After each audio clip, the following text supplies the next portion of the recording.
Hello, hello, hello.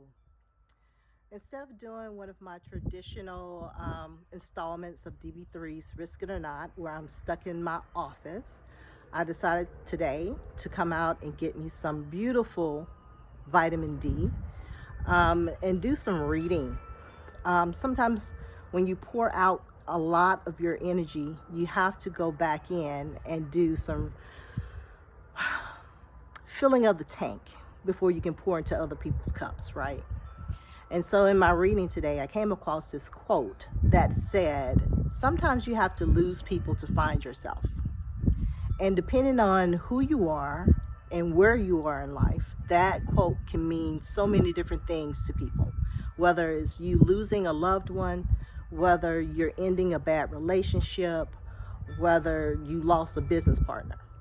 But for me, when I read that quote, it resonated like deeper than I thought it would. And it made me think back to when I started my journey of starting my business, that I had friends that I considered my ride and die friends, that I had been through a lot of situations with, that always was in my corner, that were very supportive in the beginning. And as they saw my mindset change and my perspective change and my priorities change, they saw it wasn't a phase. And what happened was they eventually phased out.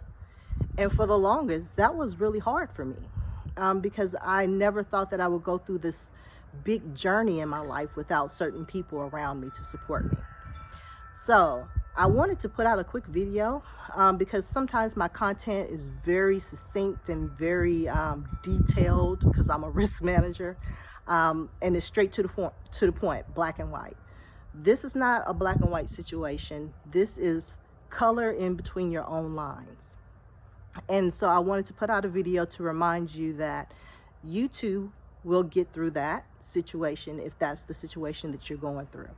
And don't look at losing people that you held so dearly to your heart, not accepting your journey as an entrepreneur.